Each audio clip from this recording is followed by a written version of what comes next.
Baik, ahli menjelaskan tadi mengenai unsur-unsur yang dibuktikan maupun tidak dapat dibuktikan dalam perbuatan pidana. Saya ke dakwaan terkait terdakwa Ferdi Sambo maupun terdakwa Ibu Putri Chandrawati yang didakwa pasal 340, 338. Saya ingin ahli menjelaskan mengenai unsur perbuatan pidana pembunuhan yang diatur dalam ketentuan pasal 340 KUHP dan 338 KUHP, serta apa yang menjadi perbedaan khusus di antara dua delik tersebut. Izin Yang Mulia untuk menjawab. Saya ingin mulai dulu pada unsur dari pasal 338 KUHP. Pada pasal 338 KUHP itu unsurnya terdiri dari barang siapa dengan sengaja menghilangkan nyawa orang lain. Kalau pada 340 ada tambahan unsur, yakni direncanakan lebih dulu. Jadi ini perbedaan yang sangat mendasar, bahwa kalau delik pembunuhan biasa 338 itu tidak ada kalimat direncanakan lebih dahulu. Tapi kalau pada 340 itu ada unsur direncanakan lebih dahulu. Berikut, saya kemudian ingin menjelaskan bahwa sebenarnya kejahatan ini, kejahatan pembunuhan berencana itu adalah biasa disebut dengan MOR. Kejahatan ini sebenarnya adalah kejahatan biasa, doxla, tetapi hanya karena kemudian dilakukan secara berencana, maka dianggap sebagai pembunuhan berencana atau MOR. Lalu kemudian yang unsur esensial yang membedakan di sini, karena pada pasal 340 itu perbuatan pembunuhan harus dilakukan dengan direncanakan terlebih dahulu. Maka sebenarnya apa maksud atau makna yuridis, makna hukum dari unsur pasal direncanakan lebih dahulu, yang biasa disebut dengan Perbadan Rahn. Di situ untuk dikatakan direncanakan lebih dahulu harus ada waktu antara niat untuk melakukan perbuatan pidana itu dengan pelaksanaannya, harus ada waktu. Dan waktu ini, ya, di samping waktu ini harus ada antara niat untuk melakukan perbuatan tindak pidana pembunuhan dan pelaksanaannya, waktu ini pula kemudian disyaratkan bahwa waktu ini tidak juga boleh terlalu singkat, tetapi juga tidak terlalu lama. Kalau kita baca berbagai referensi hukum pidana itu, tetapi tidak terlalu singkat dan tidak terlalu lama, tetapi yang penting ada waktu untuk berpikir bagi pelaku tindak pidana untuk memikirkan dengan cara bagaimana perbuatan pidana pembunuhan itu dilakukan dan di mana akan dilakukan. Dan kemudian pada diri pelaku itu harus ada satu keadaan ketenangan, ya, berpikir dengan tenang, ada satu ketenangan.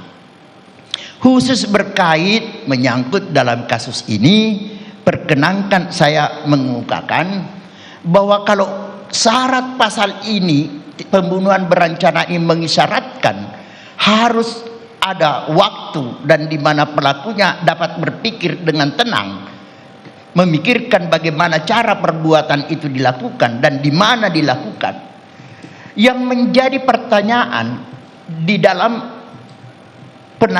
pemeriksaan perkara ini adalah terdakwa FS ini mendapatkan pemberitahuan dari istrinya bahwa izin yang mulia, keberatan karena sudah menyangkut fakta. Ahli ini kan ahli tidak langsung, harusnya ilustrasi tidak boleh menyangkut fakta secara langsung yang mulia. Jadi kami keberatan. Ya, silakan dilanjut mengenai itu. Karena tadi pertanyaannya adalah seputar BAP. Seputar dakwaan, Dakwaan. mulia. Dakwaan. Oke. Jadi ini silakan. langsung ke fakta. Ya. Jangan. Izin yang mulia, saya menyampaikan bahwa sebelumnya memang kami sudah memberikan kepada ahli dakwaan maupun berkas perkara terkait terdakwa Ferdi Sambo dan terdakwa Putri Candrawati agar ahli dapat mempelajari dan memberikan pendapatnya. Yang mulia. Saudara jaksa penuntut umum, ahli ini dihadirkan oleh terdakwa dalam kaitannya adalah untuk mendengarkan. Biarkan nanti kita tanggapi dalam tuntutan aja. Ya, silakan. Lanjutkan, saudara. Ya, baik, terima kasih yang mulia. Majelis Hakim yang mulia, yang amat sangat saya hormati. Izinkan saya untuk mengemukakan pendapat hukum saya sesuai kedudukan sebagai ahli. Soal nantinya silakan para pihak penuntut umum, penasehat hukum menilainya. Tentunya penuntut hukum akan menuangkan dalam rekusitornya kelak dan penasehat hukum dalam pembelaannya, dan pada akhirnya majelis hakim yang mulia akan menuangkannya di dalam putusan tersebut. Baik, lanjutkan. Baik, terima kasih yang mulia.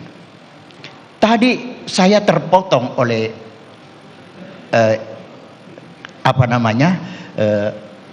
penyampaian Bapak penuntut umum yang saya hormati.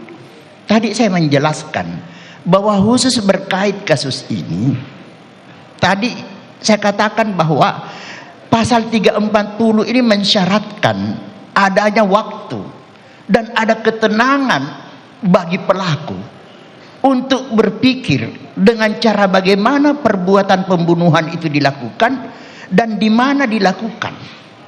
Harus ada waktu dan bisa berpikir dengan tenang. Dalam kasus ini yang menjadi pertanyaan adalah bahwa bagaimana mungkin saudara terdakwa FS ini bisa berada dalam keadaan tenang ketika atau di saat dia mendapatkan pemberitahuan dari istrinya bahwa istrinya baru saja mengalami tindakan pemerkosaan. Semua laki-laki normal di dunia ini kalau mendengarkan kabar bahwa istrinya diperkosa, saya yakin dan percaya dia pasti marah. Kecuali kalau dia tidak normal. Tapi kalau dia normal, pasti mendidih darahnya itu.